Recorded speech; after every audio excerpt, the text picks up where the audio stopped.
የተወደዳችሁና የተከበራችሁ ተመልካቾቻችን ለዛሬ ዕለተ ማክሰኞ የካቲት 3 ቀን 2018 ዓ.ም ከኢትዮ ዲስኮርስ ጋር ያዝንላችሁ የቀትር ዜናዎች ከዚህ ሰዓት ጀምሮ ወደ እናንተ የምናደርስላችሁ ይሆናል። በቅድሚያም ርዕሰ ጉዳዮቹን እንጠቁማችሁ። ቱርክን ጨምሮ አዳዲስ የጦር መሳሪያ አምራች ሀገራት ያመረቷቸውን ድሮኖች በአማራ ሕዝብ ላይ ይሞክሩ ዘንድ አብይ አህመድና አገዛዙ በጭካኔ ፈጽመውታል ሲል የአማራ ፋኖ ብሔራዊ ንቅናቄ ለኢትዮ ዲስኮርስ በላከው መግለጫ ክሱን አሰማ። በመተከል አውራጃ ፓዊ ወረዳ ከ50 በላይ የሚሊሻ አባላት መደምሰሳቸው ክፍለ ጦሩ ለኢትዮ ዲስኮርስ ገለጸ። ኮሩ በደብረ ማርቆስ ከተማ በሌሊት በመከላከያ ፓትሮል ላይ በፈጸመው የቦምብ ጥቃት 9 ሚሊሻዎችን ሙትና ቁስለኛ ማድረጉ ተረጋገጠ። መንግስት ታቦት ላይ በመተኮስ ካህናትንና ምዕመናንን በመጨፍጨፉ ነዋሪዎች ለኢትዮ ዲስኮርስ ተናገሩ። እነዚህንና ሌሎች መረጃዎችን ይዘናል። አብራችሁን ቆዩ። ቱርክን ጨምሮ አዳዲስ የጦር መሳሪያ አምራች ሀገራት ያመረቷቸውን ድሮኖች በአማራ ህዝብ ላይ የሞክረው ዘንድ አብይ አህመድና አገዛዙ በጭካኔ ፈጽመውታል ሲል የአማራ ፋኖ ብሔራዊ ንቅናቄ ለኢትዮ ዲስኮርስ በላከው መግለጫ ክሱን አሰማ።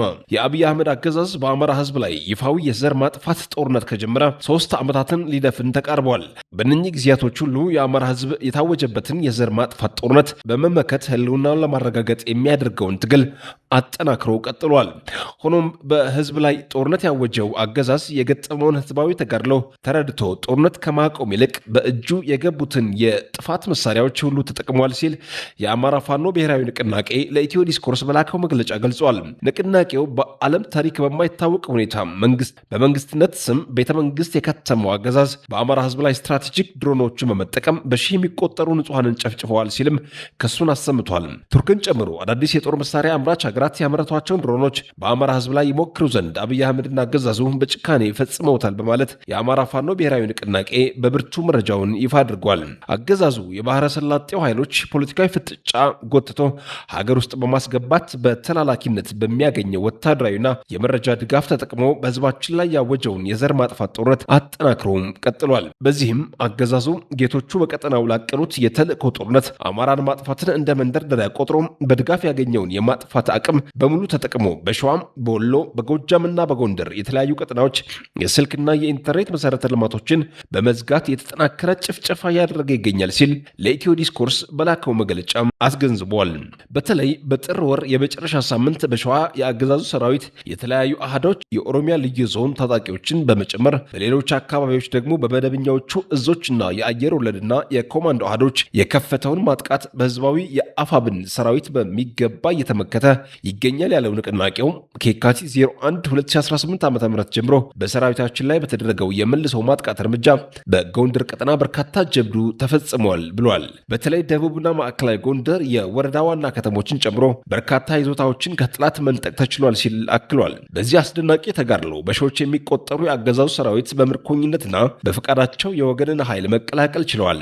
የወገን ሰራዊት በበርካታ የቡድንና የነፍስ ወከፍ መሳሪያዎች፣ ተተኳሾችና ሌሎች ወታደራዊ ቁሳቁሶችም መማረክ ችለዋል። በጎጃም ቀጠና አገዛዙ ከፍተኛ ቁጥር ያለው ሰራዊት ያሰማራበት የጃዊ አካባቢ ሰራዊታችን በወሰደው የመልሰው ማጥቃት እርምጃ አገዛዙን ሰራዊት ጨምሮ በርከት ያለ የቡድንና የነፍስ ወከፍ መሳሪያ ከነተተኳሹ ከጥላት እጅ ተማርኳል ብሏል። በመጨረሻም በመልሰው ማጥቃት የተመከተው የአገዛዙ የጥፋት እጅ ዳግም በማያንሰራራበት ሁኔታ ይመታ ዘንድ መላው ሰራዊታችንና ህዝባችን የሚያደርገውን ርብርብ አጠናክረው እንዲቀጥል እናሳስባለን ሲል አክሏል። በመተከል አውራጃ ፓዊ ወረዳ ከ50 በላይ የሚሊሻ አባላት መደምሰሳቸው ክፍለ ጦሩ ለኢትዮ ዲስኮርስ ገለጸ። ጦሩ አክሎም ቀሪዎቹ ከባድና ቀላል ቁስለኛ ሆነዋል ሲል ለኢትዮ ዲስኮርስ ተናግሯል። የአፋብን ቴዎድሮስ ዕዝ 105ኛ ኮር 66ኛ ክፍለ ጦር 3ኛ ሻለቃና 206ኛ ኮር 34ኛ ክፍለ ጦር የክፍለ ጦሩ መሐንዲስ ሻለቃ አንድ በጥምር የተደረገ አስደማሚ ኦፕሬሽን ነው።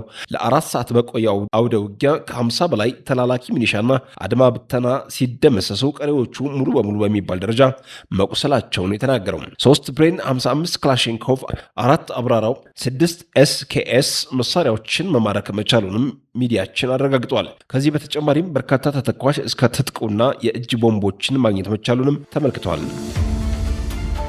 ኮሩ በደብረ ማርቆስ ከተማ በሌሊት በመከላከያ ፓትሮል ላይ በፈጸመው የቦምብ ጥቃት 9 ሚሊሻዎችን ሙትና ቁስለኛ ማድረጉ ተረጋገጠ።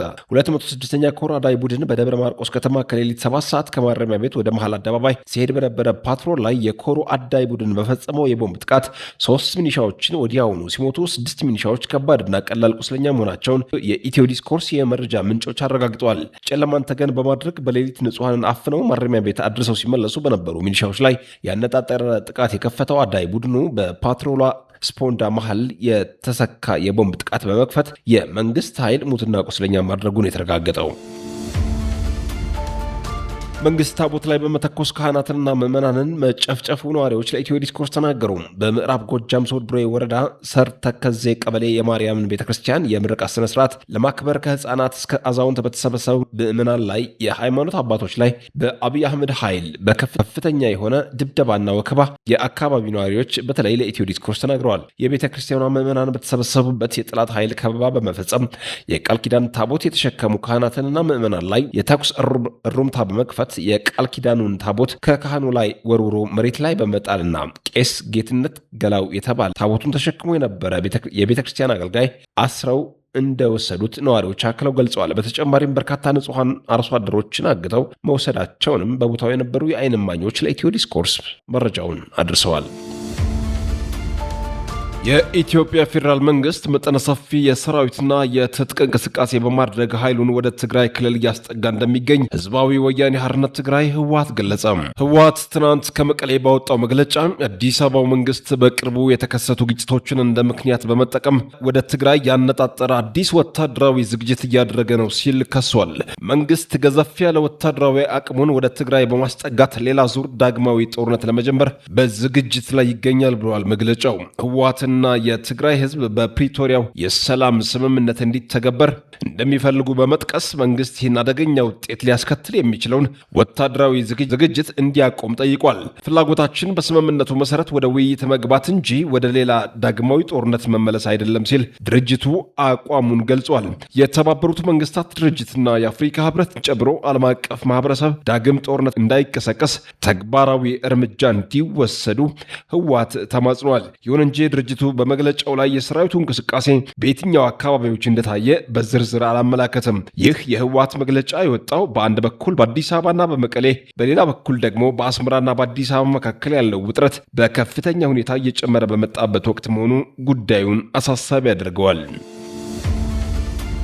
ተመልካቾቻችን ለዛሬ ዕለተ ማክሰኞ የካቲት 3 ቀን 2018 ዓ.ም ያቀረብንላችሁ የቀትር ዜናዎች በዚህ ተቋጭተዋል። ከመሰናበታችሁ በፊት ርዕሰ ጉዳዮችን በድጋሚ እናስታውሳችሁ። ቱርክን ጨምሮ አዳዲስ የጦር መሳሪያ አምራች ሀገራት ያመረቷቸውን ድሮኖች በአማራ ህዝብ ላይ ይሞክሩ ዘንድ አብይ አህመድና አገዛዙ በጭካኔ ፈጽመውታል ሲል የአማራ ፋኖ ብሔራዊ ንቅናቄ ለኢትዮ ዲስኮርስ በላከው መግለጫ ክሱን አሰማ። በመተከል አውራጃ ፓዊ ወረዳ ከ50 በላይ የሚሊሻ አባላት መደምሰሳቸው ክፍለ ጦሩ ለኢትዮ ዲስኮርስ ገለጸ። ኮሩ በደብረ ማርቆስ ከተማ በሌሊት በመከላከያ ፓትሮል ላይ በፈጸመው የቦምብ ጥቃት 9 ሚሊሻዎችን ሙትና ቁስለኛ ማድረጉ ተረጋገጠ። መንግስት ታቦት ላይ በመተኮስ ካህናትንና ምዕመናንን በመጨፍጨፉ ነዋሪዎች ለኢትዮ ዲስኮርስ ተናገሩ።